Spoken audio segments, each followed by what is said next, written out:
اعوذ باللہ من الشیطان الرجیم، بسم اللہ الرحمن الرحیم۔ السلام علیکم ورحمۃ اللہ تعالی وبرکاتہ۔ میرے پیارے دوستوں اور عزیزوں، ساری دنیا میں مسلمانوں، بہت سارے لوگ کہتے ہیں کہ یار ہمیں کیا کرنا چاہیے اس دور میں، فتنے اتنے زیادہ ہیں، دین کے مسائل کی سمجھ نہیں آتی، گمراہ کرنے والے نام نہاد بہت زیادہ پڑے ہوئے ہیں، اور کون سی ایسی دینی کے اور شریعت کے متعلق جو اچھی لکھی گئی کتابیں ہیں جن سے ہم رجوع کریں اور انہیں پڑھیں اور ان سے کچھ سیکھیں، اور کون سی اچھا دوسری بات، کون سی قرآن سی ایسی آیات ہیں جو جنہیں ہم پڑھتے جائیں اور ہمارا ایمان مضبوط ہوتا جائے، اور کون سے رشتے وغیرہ یہ اچھے ہیں ہم جن پر ہمیں قابو اور جن کے ساتھ ہمیں تعلق رکھنا چاہیے، اور کون سے رشتوں کو ہمیں ایک رائٹ آئیز کے نگاہ سے دیکھیں یا لیفٹ آئیز کی نگاہ سے دیکھیں۔ آپ سمجھ گئے ہوں گے۔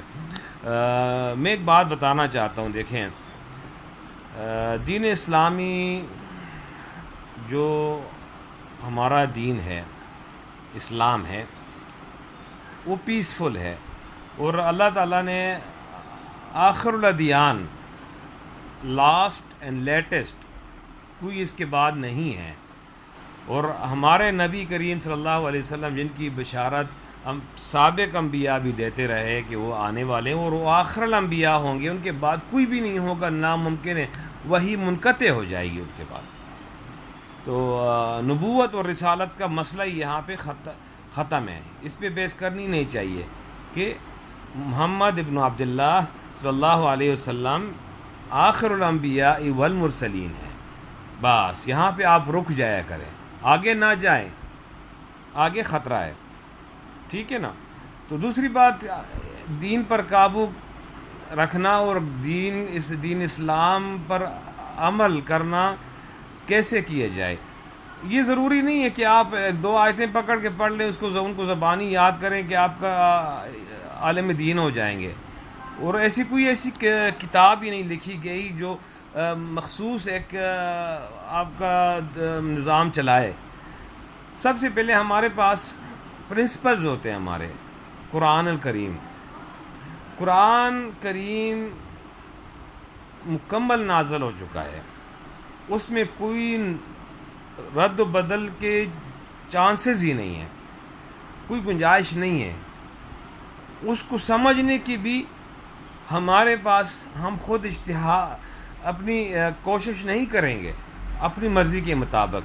احادیث نبوی، سیرت نبی صلی اللہ علیہ وسلم، اور جو صحابہ کرام نے نبی کریم صلی اللہ علیہ وسلم سے سیکھا ہے اور سمجھا بھی ہے۔ دیکھیں، آپ میرے سامنے بیٹھے ہیں، میں آپ کو سمجھاؤں گا، میں اپنی زبان اپنے طریقے سے اپنی کی بھی بات آپ کو سمجھاؤں گا کہ یہ ایسے آپ کو سوال جواب کرنے کا موقع ملے گا، پھر میں آپ کو اس کی ایک تشریح و تفصیل بھی بتاؤں گا اور آپ کو سمجھ آ جائے گی۔ تو اب ہم اس موضوع پہ بات نہیں کریں گے۔ قرآن کریم اور ہمارے پاس جو نبی کریم کی سیرت پہنچی ہے اور ان کے احادیث پہنچے ہیں، نبی کریم وما ينطق عن الهوى، خود اپنے آپ سے خود سے کچھ نہیں بولتے تھے، اللہ تعالیٰ ہمیشہ ان کو وحی کی تھرو پیغام بھیجا کرتے تھے، چاہے قرآنی آیات، قول الہی یا قول نبی ہوتا تھا، اور ان پر ہمیں ایمان رکھنا چاہیے۔ اب آتی یہ بات کہ ہے ہم کس دائرے کے اندر جا کے اپنے اسلام کو رکھیں۔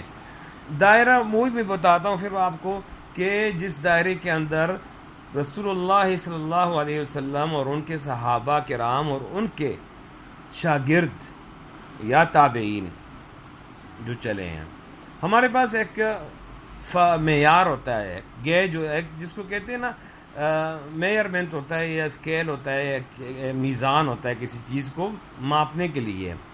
اب ہم حدیث کے راویز جو ہوتے ہیں، تسلسل وائز جو ہے ہمارے پاس حدیث آئی ہیں نا، ڈائریکٹ تو نہیں آئی، اس نے سنا، اس سے سنا، اس نے سنا، اس سے سنا، چلتے چلتے یہاں ایسے پہنچے شجرہ، ایک جو تسلسل روا بنا ہے۔ اب ایک بندہ، آپ کو میں ایک بات آپ سے پوچھتا ہوں، ایک بندہ ساری زندگی جو ہے وہ ماشاء اللہ صادق و امین، نمازی، پرہیزگار، کبھی جھوٹ، کبھی یہ نہیں کہا، کبھی غلط باتیں نہیں کی، کبھی کسی میں ایک بات بتاتا ہوں، حتیٰ کہ ایسا بھی معیار ہوتا ہے، کبھی کسی گورنر یا سیاستدان یا حکمران یا کسی پارٹی کے سربراہ کے پاس جا کے اس کی دعوت کو اٹینڈ کیا، ایک بار دوسری بار، یہ خوش آمدی ہوتی ہے، آج نہیں، کل نہیں، کسی نہ کسی دن وہ بہکاوے میں آ جاتے ہیں ایسے علماء۔ تو وہ یہ سب چیزیں روات الاحادیث پر لاگو ہوتی ہیں کہ وہ علم اور علم حاصل کرنی اور علم نشر کرنے تک اپنا حد رکھیں، اور جب دیکھیں وہ بیمار ہو گئے ہیں تو ان کے شاگرد ہوا کرتے تھے، ان کو ایک سند دی جاتی تھی، رخصت دی جاتی تھی کہ اب آپ یہ آگے پھیلاؤ، اور وہ روایت یا تعلیم دینے سے رک جاتے تھے تاکہ کچھ ایسا غلط فتویٰ، ایسے غلط بیان نہ کیا جائے، ان سے بات نہ چلی جائے کمزوری کی حالت میں، یا اگر کسی حکمران یا سلطان کے اندر وہ ان کی کمزوری آ گئی، یہ دعوتیں اٹینڈ کرنا یا ان کے مجالس میں جا کے بیٹھنا، تو وہ کسی نہ کسی طریقے سے اچانک دل میں نرمی آ جاتی ہے کہ چلو اس کی خاطر میں یہ فتویٰ نرم کر دیتا ہوں۔ تو لیکن ہمارا معیار یہ ہے کہ علماء دین کا کام ہے علم قرآن اور سنت سے حاصل کر کے اور اس کو بیان کرنا۔ قرآن اور سنت دونوں چیزیں ایک ساتھ چلتی ہیں، کبھی بھی تضاد نہیں ہوتا ان میں۔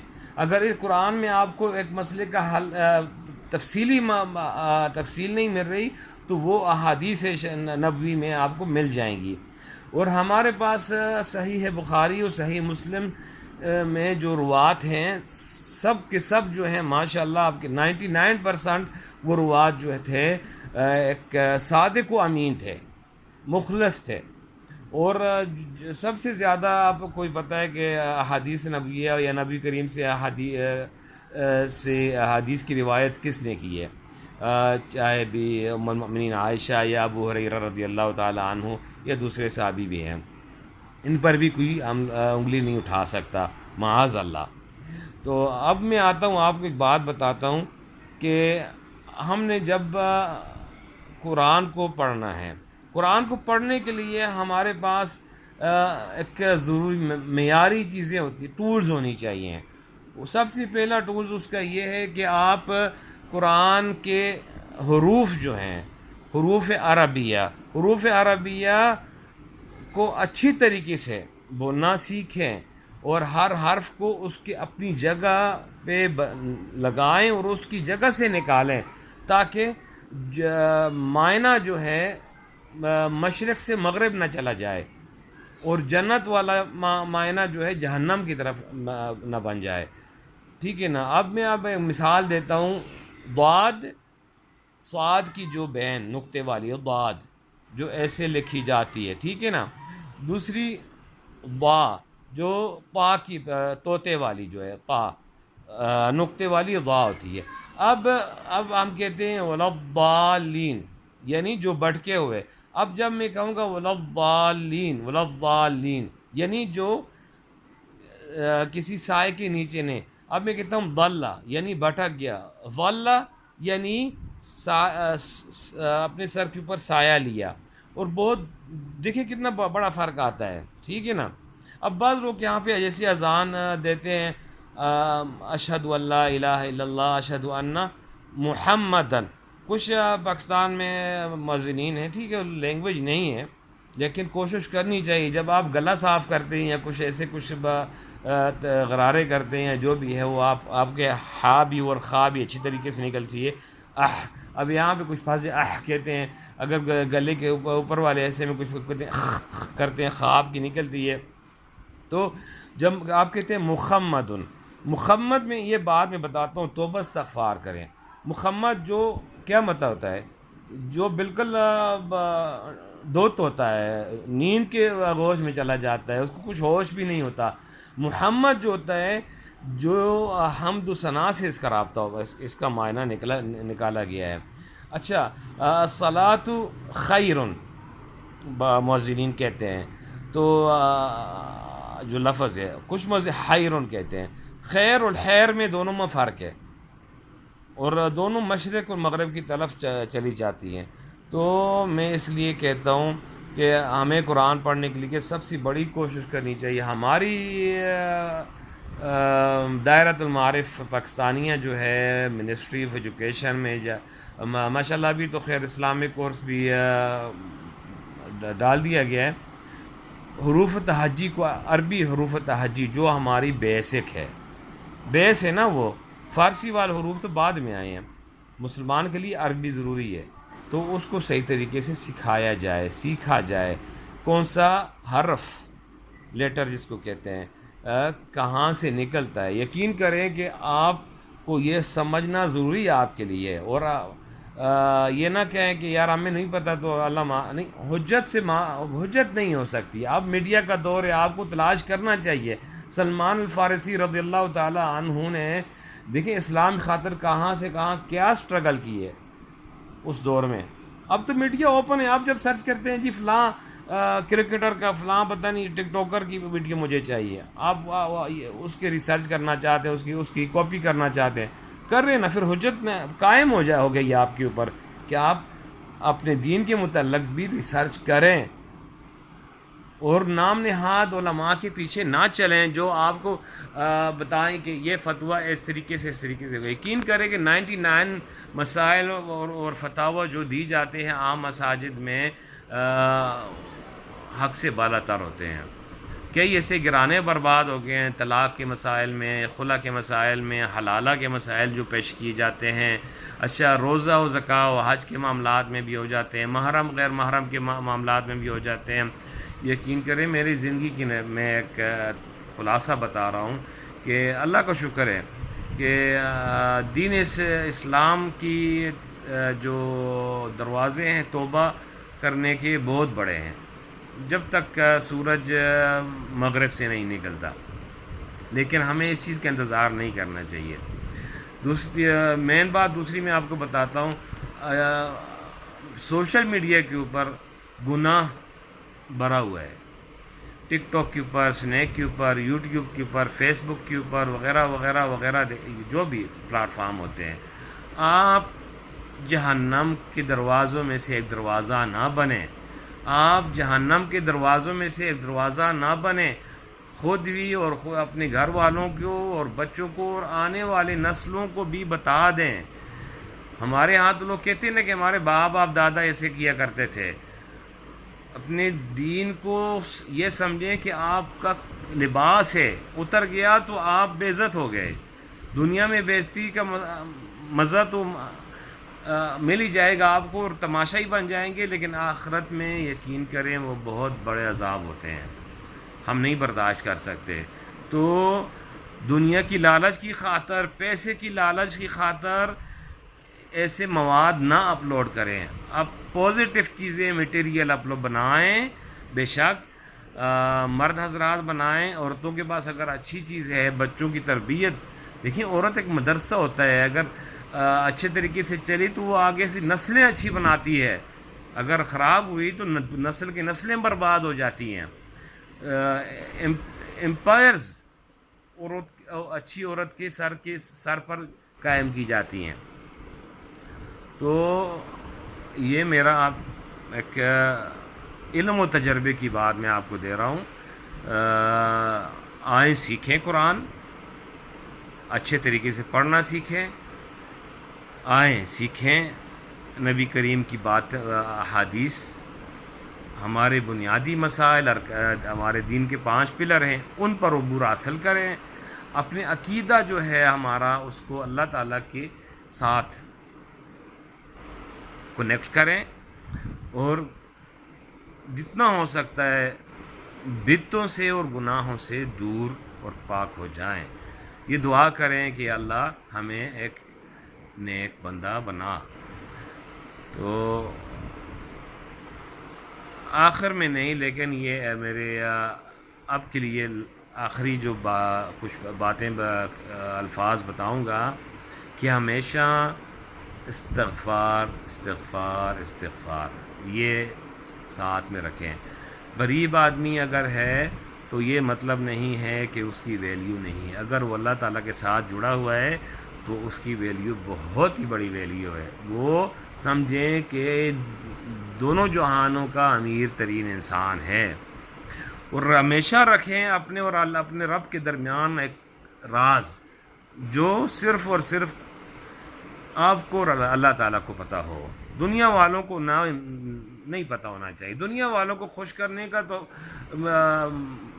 میں کہتا ہوں نا کہ وہ یہ تو مسئلہ بن بھی نہیں سکتا, کبھی خوش نہیں ہوں گے.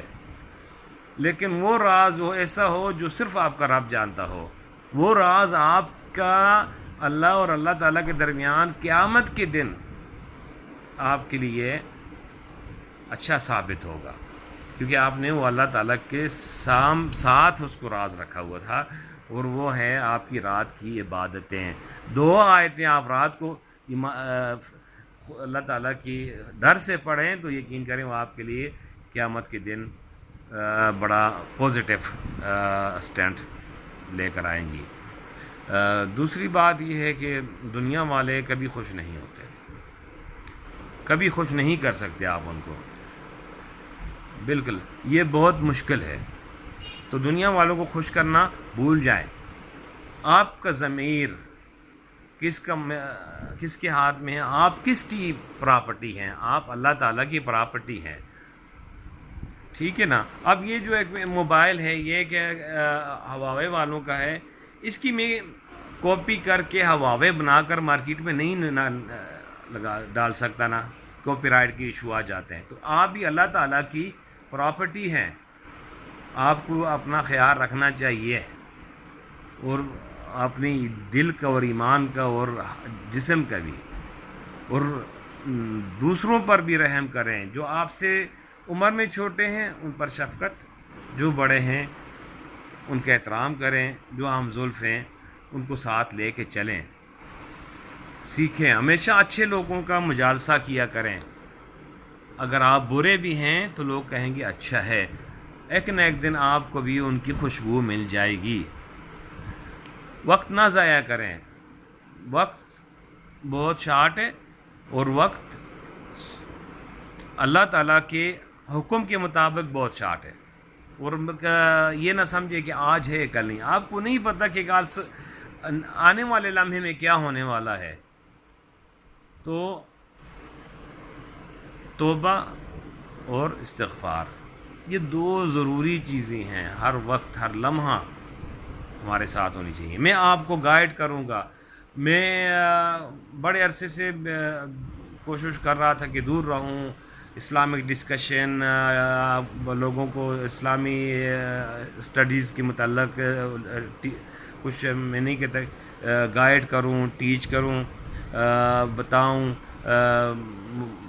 کہ مختلف مسالک فقہ کے متعلق سب کچھ آتا ہے مجھے, کون سا مسئلہ کس نے کیسے کہاں سے کہاں ہوتا ہے, اجتہاد و قیاس کے معاملات ہوتے ہیں, سب کچھ. میں اپنے بارے میں کچھ کہنا اس طرح اچھا نہیں لگتا, لیکن اگر آپ لوگوں کا دل چاہے تو یہ میرے اپنی ویڈیو یوٹیوب کے اوپر میں ڈال دوں گا, اور واٹس ایپ کے اوپر شاید میں ڈالوں, تو آپ اس کو فالو کریں. جس کو پسند آئے, دل کرتا ہے اپنے دین کے متعلق, اور میں کسی مسلک کسی فرقے کے متعلق کوئی بات نہیں کروں گا, صرف اور صرف آپ کو وہ بتاؤں گا جو آپ کے روزمرہ دینیاتی معاملات میں آپ کی مدد کرے اور آپ کی آخرت جو ہے اس میں شفاف ہو جائے گرد و غبار سے.